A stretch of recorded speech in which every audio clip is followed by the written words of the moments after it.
I've always had my eyes on Platinum Games. They've been making some great spectacle action games like the original Bayonetta and the severely underrated third-person shooter game Vanquish, all of which you can play on PC thanks to Sega. They also made Metal Gear Rising: Revengeance, a game that is still unavailable in my region for some stupid reason, Nier Automata, which is my favorite game of 2017, and I'm really wanting to get a Switch port of the wonderful 101. So of course, I cannot wait to play their latest game, Astral. Is it gonna reach the Nier Automata levels of great, or is it gonna be one of the few duds that they made? Welcome to appabend's Uncapped, a series of reviews by yours truly. Today's review is gonna be on Astral Chain, the latest of Platinum's action-adventure game for the Nintendo Switch. Before we get to this video, YouTube might or might not demonetize this video for reasons that they'll never tell us, so if you'd like to support my work, you can do so by checking the links down below. Astral Chain takes place in the future of 2078, where you're playing as one of the twin brother and sister who are tasked to become the police officers for the Neuron Special Police Task Force. You're gonna be doing all sorts of police work, ranging from protecting civilians from monsters that appear from the depths of the astral plane, or as the game like to call them, chimeras, to picking up trash that you find lying on the streets and dumping them later. No, really, you can do that in the game. Together with your brother and the rest of the Neuron teams, you're going to investigate the disturbance happening around the city and finding out the mystery and the truth behind all of it. To describe Astral Chain, it's basically a combination of a lot of elements on Platinum's previous games, such as Nier Automata, Metal Gear Rising, and since this is Hideki Kamiya's game, there are also bits of Devil May Cry in it. The start menu feels so much like Nier Automata. The game grading you and your skills in every battle, that feels like Metal Gear Rising. The interface also does feel like Metal Gear Rising. Stealing the enemy's core to replenish all your health? That sounds like a mechanic from Metal Gear Rising. Level-based structure where the game grades you for your performance? Devil May Cry. Characters having supernatural companions as their primary source of power, who's invisible to the naked eye except to those who have them? Ah yes, another game trying to capitalize on the success of Persona. Astral Chain almost feels like a celebration of a lot of Platinum games in the past, with the game having so many different elements from their previous games. But despite all of that, it also managed to have its own unique mechanics and originality. It's still a spectacle action-adventure game with all of Platinum's quirks, but the game still provides elements that make it distinct from the rest. So with that being said, let me start off with some of the negatives. The first two cases are straight up trash, and the reason is very simple. Without the Legion's enhanced abilities, the game's bare-bones combat is utterly clunky. It's so painfully slow and stiff, it doesn't really feel like a Platinum game at all. It feels like a poor man's Dark Souls clone with a terrible dodging system. You have to endure the clunky bare-bones combat of the first two cases before you can finally get into the dynamic spectacle fighter action game that Platinum is well known for. And speaking of bad start, the game starts on casual mode by default instead of PT standard, which prevents you from getting all the grades and having any sorts of challenge. Now, I don't know if you can change that when you boot the game for the first time. If you can do that, great, and I advise you to do so because the casual mode is not that challenging. I don't know how to change the difficulty when you first boot up the game for the first time, so I have to replay the first chapter on PT standard, which, to be fair, didn't take long, but still, make sure to check if you can change the difficulty early on. Otherwise, you're forced to play the first chapter in casual mode. But once you finally get access to your Legion, the game becomes really damn fun. Let's talk about the Legion mechanic, because this mechanic offers some insane flexibility with the game's combat. Whoever you chose as your protagonist, you will have the ability to control your Legion, which are basically JoJo stands on chains. It even has this wonderful ability.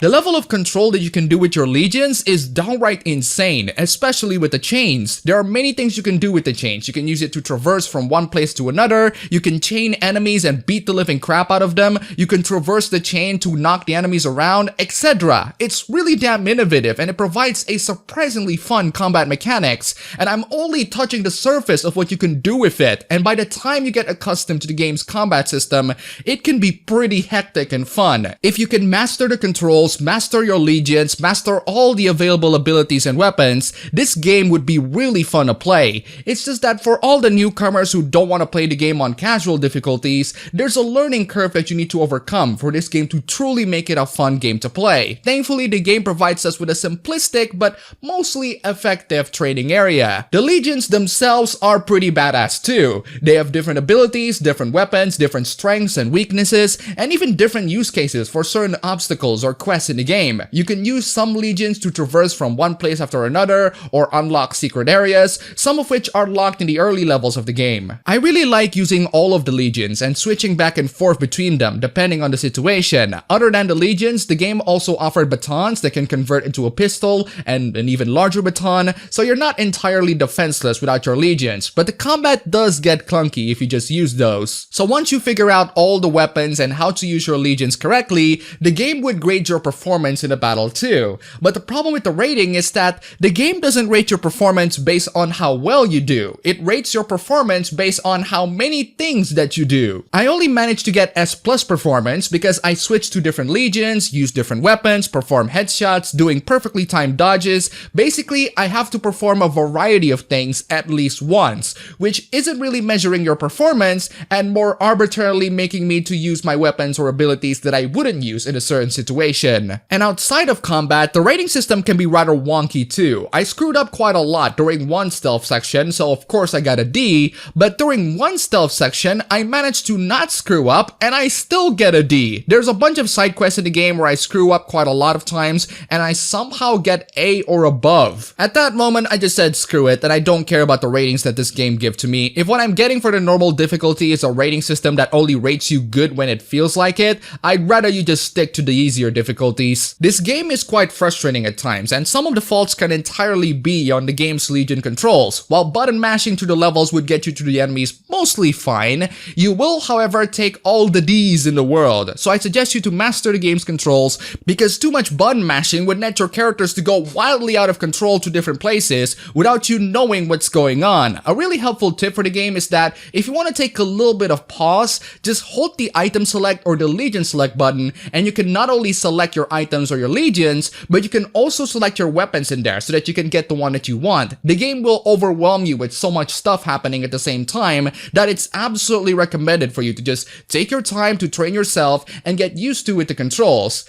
That or just drop the difficulty if you're too lazy. I do have some other gameplay complaints. The boss fights are mostly easy with the exception of the last boss fight that has a ridiculously large amount of health and an absolutely cheap instant kill move. Somehow I was able to get S+ on that despite performing really poorly. The stealth sections can honestly go screw themselves. This is an action game first and foremost. Action games are built with certain controls in mind, and the game's control scheme is meant for a dynamic and playful combat, not slow and methodical stealth section. It's like telling a dog that always barks and runs around destroying stuff to sneak into someone's house. That ain't gonna happen anytime soon. A lot of the game's areas are straight up reused. I know that the game takes place in the same sort of town, but the same areas? Come on guys, you'll spend most of your time in the Astral plane and they don't really offer anything interesting beyond glitchy red blocks full of monsters here and there. While they do offer some hidden secrets, nothing much beyond that, and you'll be spending at least half of the game in this place. Also, the protagonist can be really clumsy at times, which is why I recommend you to not run at high speed towards any person you see. One aspect that I really like about the game is the police simulator bits. As a detective, you're pretty much equipped with the latest technologies to do investigations,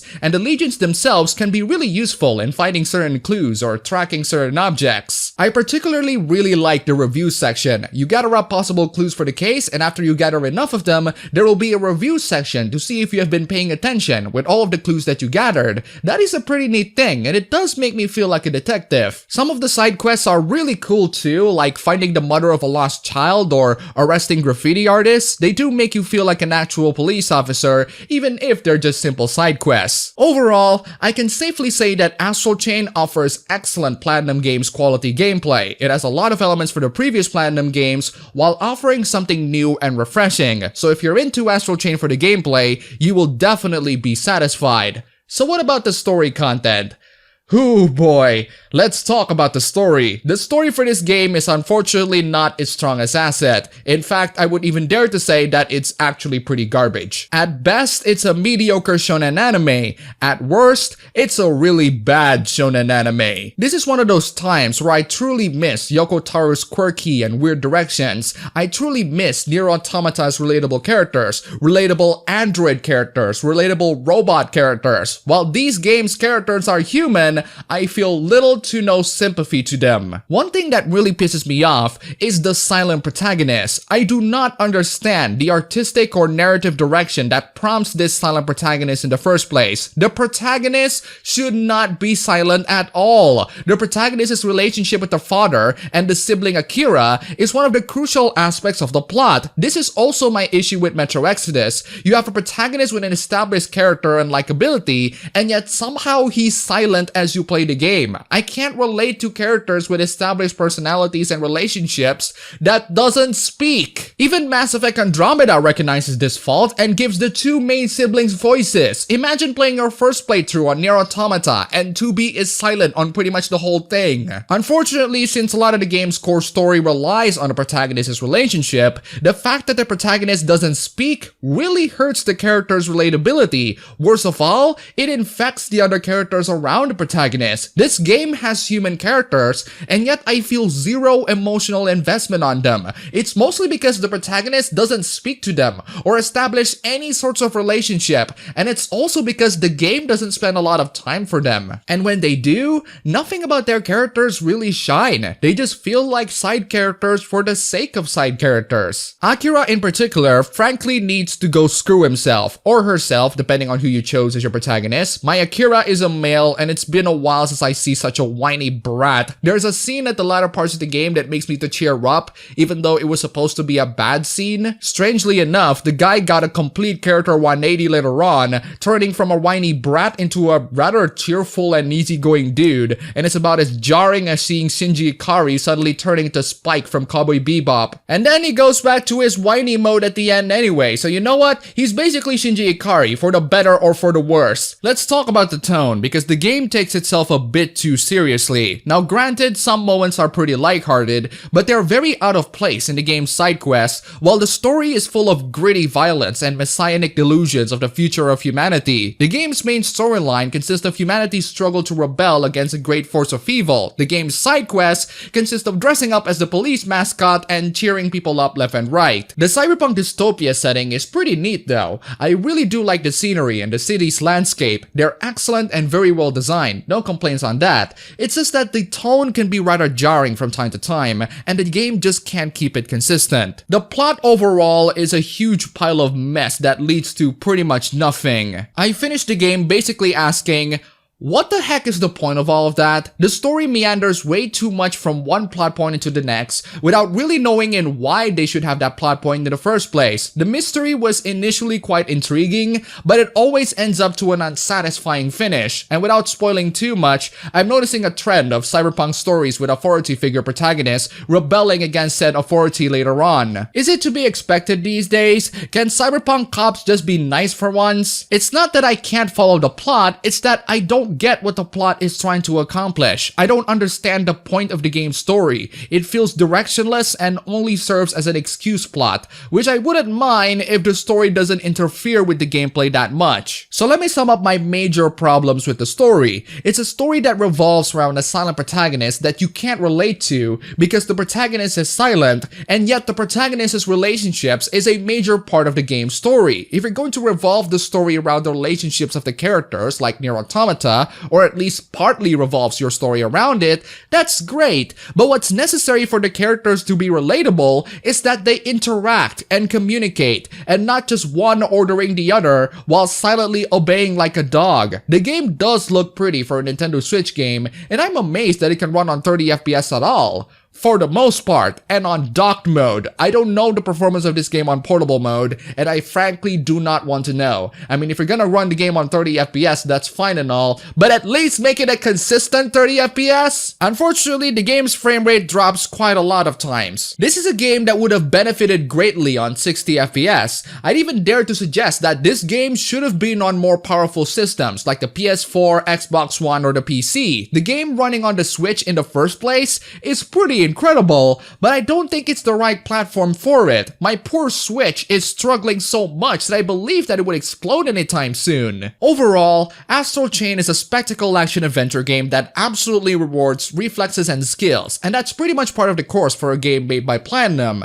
But you really have to set your expectations for this game accordingly. This is a game that you buy for the sake of getting all the high scores and repeating through the same missions over and over and over again. It is not for you to enjoy the story or the characters, which in my opinion are terrible and not worth experiencing. But surprisingly enough, this game is pretty long. It takes me about 26 hours to beat this game on the standard difficulty. I'd say about 3 hours of that is dedicated on me replaying some of the levels, so let's just say around 23 hours. I did, however, try to spend most of my time completing most of the quests in the game, so it might be a lot shorter for those who just want to get straight into the main story missions. For $60 to a 20-hour game, it might sound like a good deal, but that is if you're only looking for the gameplay and the action. If you're looking to just enjoy the story, I just recommend you to not buy the game at all. Please look for any other game. Go buy Fire Emblem Three Houses if you want some story content. However, if you want a fantastic action game that takes quite a while to master,